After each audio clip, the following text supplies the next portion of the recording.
ఎప్పుడైతే నువ్వు బీఆర్ఎస్ లో గెలిచావో ఇప్పుడు అధికారంలో ఉండేది కాంగ్రెస్ కదా, కాబట్టి నేను బీఆర్ఎస్ కి రాజీనామా చేసి నేను కాంగ్రెస్ లకు వెళ్తా, మళ్ళీ ఉప ఎన్నికలు పెట్టినా సరే నేను గెలిచి తీరుతా నా ప్రజల అభివృద్ధి కోసం అని కడియం శ్రీహరి పాటు పడేవాడు.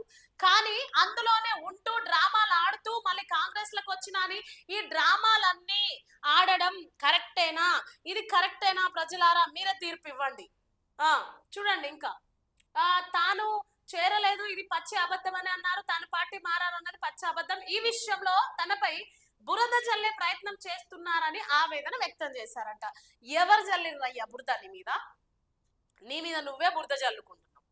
వీడియోలో నువ్వు అంటున్నావు ఏమని, నేను కాంగ్రెస్ ప్రభుత్వంలో చేరి సంవత్సరం అయిందని. ఇక్కడ చూసినట్టయితే నా మీద ఎవరో బురద జల్లుతున్నంట. ఎవరో బురద జల్లడం లేదు, నీ మీద నువ్వే బురద జల్లుకుంటున్నావు. కడియం శ్రీహరికి ప్రజలు ఒక్కటే తీర్పు ఇవ్వాలి, ఇది ఎంతవరకు కరెక్ట్? అటు ఉంటూ ఇటు ఉంటూ మాట్లాడడం, రెండు నాలుకల్లాగా మాట్లాడడం ఇది కరెక్టేనా అని ఈ రోజు కడియం శ్రీహరికి నేను సూటిగా ప్రశ్నిస్తున్నా. బీఆర్ఎస్ లో ఉన్న నువ్వు నేను కాంగ్రెస్ లకు వచ్చి సంవత్సరం అయిందని నువ్వే చెప్తున్నావు, మళ్ళీ నేను బీఆర్ఎస్ లోనే ఉంటున్నా అని నువ్వే చెప్తున్నావు. ఒకవేళ కాంగ్రెస్ లో నేను వెళ్ళినా అనేది ఇది బురద చల్లుతురు, నా మీద పచ్చ అబద్ధాలు, నా మీద నిందలేస్తురు అంటే ఎవరు వేస్తలేరు, నువ్వు నీ మీద నువ్వే నిందలేసుకుంటున్నావు.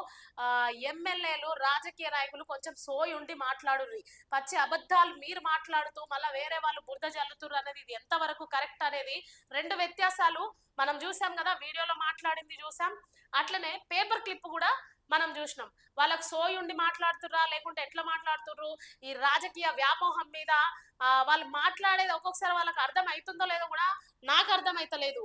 ఈ సందర్భంగా కడియం శ్రీహరి కి ఒకటే మాట ఏం చెప్పాలనుకుంటున్నామంటే, వాళ్ళ అనుభవ జ్ఞానులు కదా, వాళ్ళ అనుభవం ప్రకారం బీఆర్ఎస్ లో ఉంటూ కాంగ్రెస్ కి పని చేయొచ్చా, లేదంటే బీఆర్ఎస్ లో ఉంటూ కాంగ్రెస్ లో చేరొచ్చా అనేది నేను వాళ్ళను క్వశ్చన్ చేస్తూ